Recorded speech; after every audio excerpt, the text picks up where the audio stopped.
السلام علیکم ورحمۃ اللہ وبرکاتہ۔ مسجد توحید چینل پہ آپ کا خوش آمدید ہے۔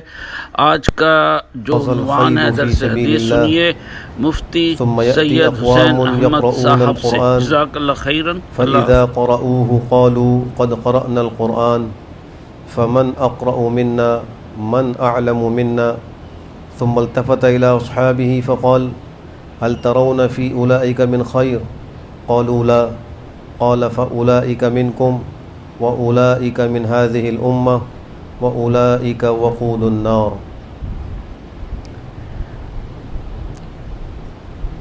رواه ابن المبارك في كتاب الزهد والطبراني في المعجم الأوسط۔ حضرت عباس بن عبد المطلب رضی اللہ تعالی عنہ سے روایت ہے کہ حضرت صلی اللہ علیہ وآلہ وسلم نے ارشاد فرمایا، یہ دین یہاں تک پھیلے گا کہ سمندر تک پہنچ جائے گا، اور اللہ کے راستے میں جہاد کے لیے بر و بحر میں گھوڑے دوڑائے جائیں گے۔ اس کے بعد ایسے گروہ آئیں گے جو قرآن مجید پڑھ لینے کے بعد کہیں گے، ہم نے قرآن تو پڑھ لیا، اب ہم سے بڑا قاری کون ہے، ہم سے بڑھ کر عالم کون ہے؟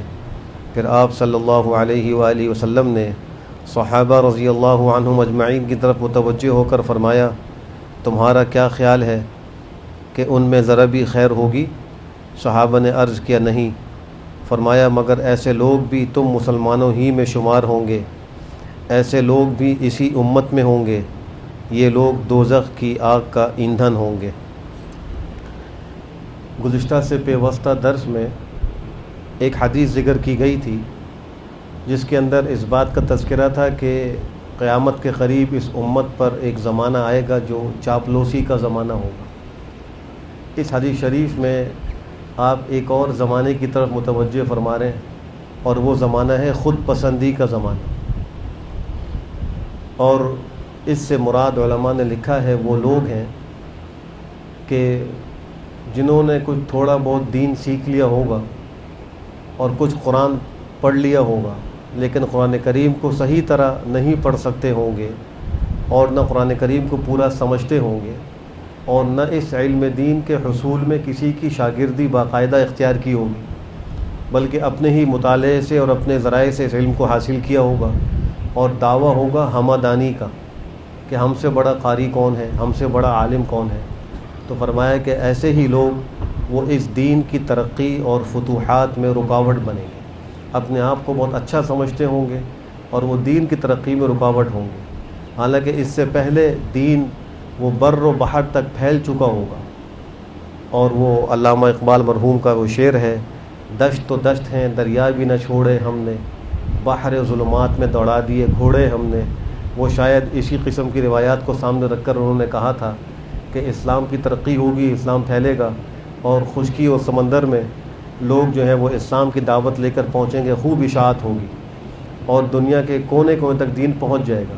تو یہ تو اس کی ترقی کا زمانہ ہوگا، لیکن اس میں رکاوٹ ایسے لوگ بنیں گے جو باقاعدہ دین سیکھتے نہیں ہوں گے۔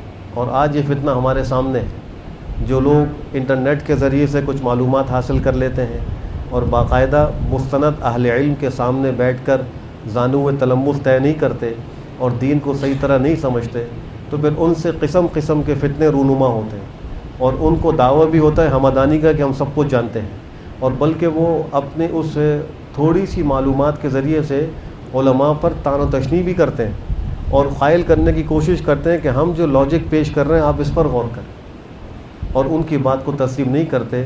تو اس زمانے میں ان لوگوں سے بہت بچنے کی ضرورت ہے۔ اہل حق جو مستند علماء ہیں ان کی خدمت میں جا کر دین کو سیکھنا یہ نہایت ضروری ہے کہ انہی سے صحیح دین انسان کو حاصل ہو سکتا ہے۔